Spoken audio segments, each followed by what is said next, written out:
Thank you very much, Bambi Goodmans. We have about 40 minutes for discussion, and I'm going to invite Bogumil Jewsiewicki from University Laval in Quebec to make some introductory remarks about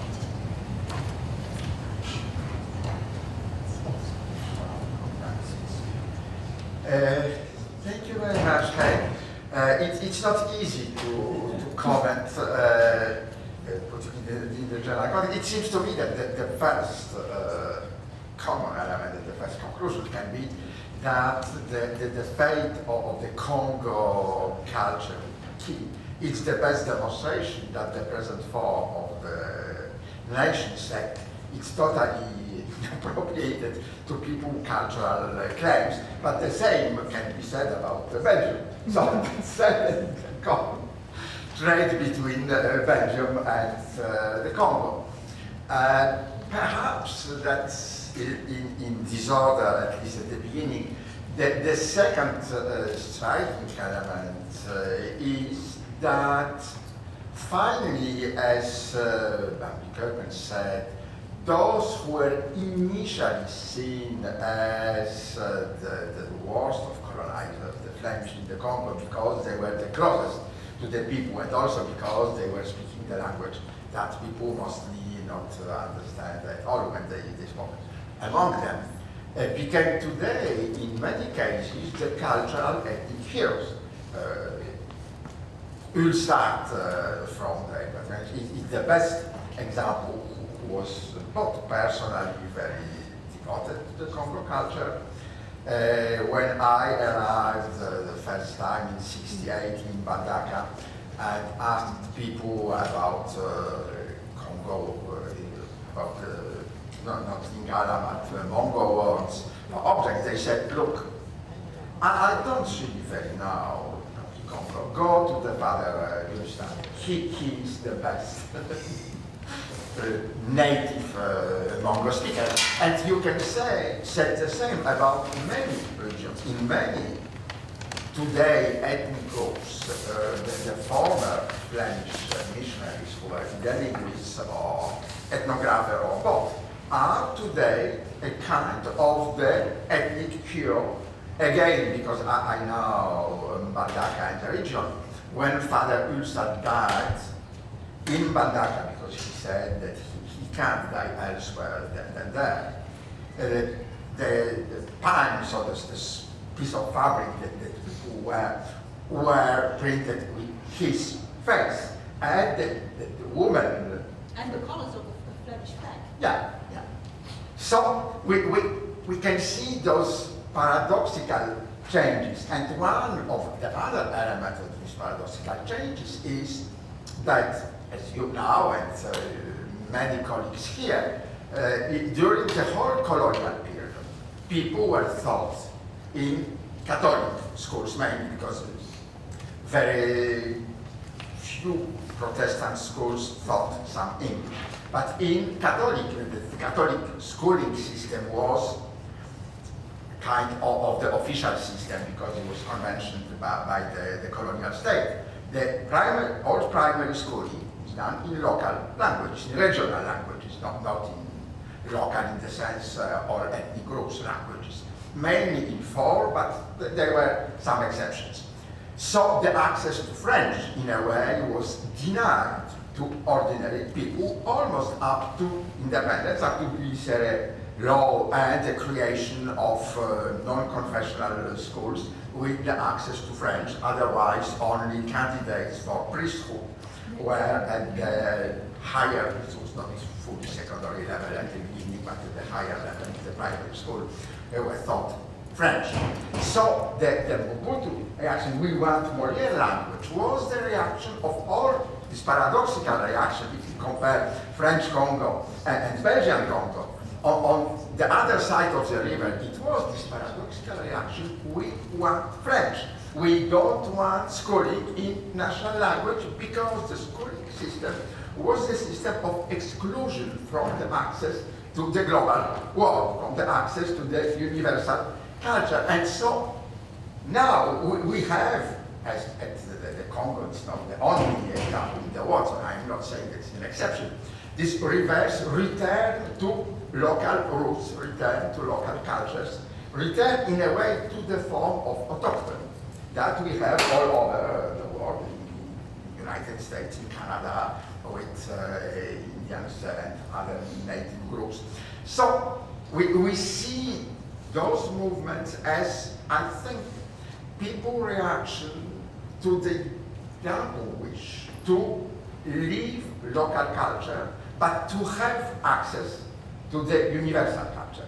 And so that's, as Bogumil said, is this paradoxical talk that would it be Humanist church or the religious movement or the political movement. In both cases, if people claim today that Congo culture or Kikongo language is their own and exclusive language, at the same time they want language or culture to be universal.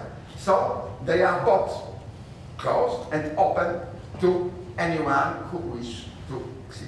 Then the last perhaps remark is against the whole issue of the politics of the state. Because if you said Congolese constitution finally recognized 4 regional languages as national languages. The problem for the state is that if in some cases, as Kikongo cases, it's quite practically easy to move to teaching at the primary level in Kikongo, it's not so simple for Swahili, because Swahili, except towns in Katanga, it's not a native. I mean, it's not a maternal language of most of the people. In villages, nobody speaks Swahili, and very often people don't understand Swahili either. Swahili is the language of the industrial world, and not at all a language of regional communication at the beginning of the colonial period. There is an excellent book by Johannes Fabian on Swahili as language of work.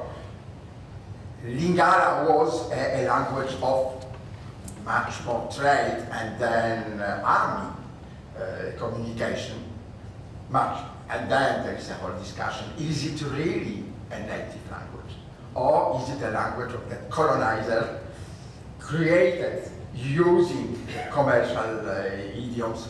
So it is just to say, and then you can't, in the Congo today state, start organizing the primary schooling in Kikongo, in the Congo region, without doing the same in the other region. Can you imagine the political reactions of all others? So we are in those very complicated situations, and at the same time, what is exceptional with Kikongo? Because I think that there is something specific at the Congo state level. I am not talking, but even at the level of the continent, it's not exceptional, but it's not so frequent, that Kikongo is a written language for now something like 3.5 centuries, if I am not wrong in my calculation.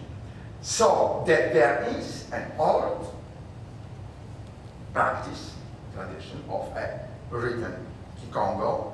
The second, that the Christianity is in some way a Congo religion for centuries. Certainly the religion of some of the people from the royal court, and not of all the Congolese, but at the same time, it's always this perception that the religion of those who dominates you is the religion that you want to get into, because it's the way to get the knowledge, the power. So there was this morning the discussion, can we really say that slaves coming from the Congo kingdom, or from the regional Congo kingdom, has some knowledge of Christianity? I think yes, because at least they have the perception that Christianity is the spiritual system of the people at the higher social level. So certainly, at least for them, there was a kind of desire when they were on the other side of the Atlantic to get into, to have access to because, and if we look at the elements of Christian symbolism and other elements in the Congo culture, that certainly the Christianity can be called, at least in part, an element of the Congo spirituality. So that it's also my last comment that this will to exclude from the modern Congo everything that is Christian, it's probably totally impossible. Because even our knowledge of the Congo spirituality, we get it through Congo Christians who gathered information from Laman and other missionaries, and through missionaries. So our access to the Congo spirituality, the Congo beliefs, has already been filtered through Christianity.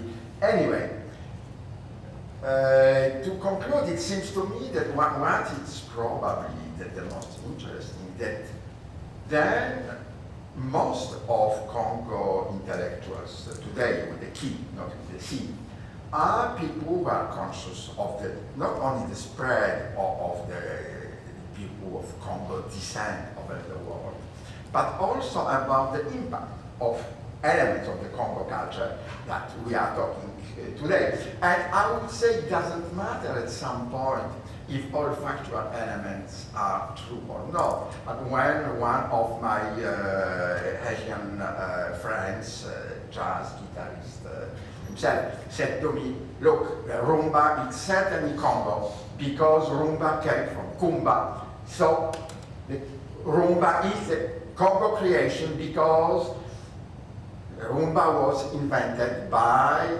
the new coming, the last wave of the Congo slaves illegally brought to Saint-Domingue, who then with their masters migrated either to Cuba or to Louisiana at the time of the Haitian Revolution. And so that's certainly true. It is a Congolese. And so if you look at this side of the story, then it means that the rumba, rumba, returned to the Congo region, to Leopoldville, and then became kind of the inspiration for the world music through the Congolese music. So it seems to me that at the level of the people consciousness, of the culture, that certainly Congo people today, at least intellectuals, I am not talking about peasants because it's not their preoccupation, have this feeling that it's very contemporary feeling that their culture as well as their language are both very local and very global. How you can reconcile those two extremes, it's another story, and I have no answer at all, unfortunately. Thank you.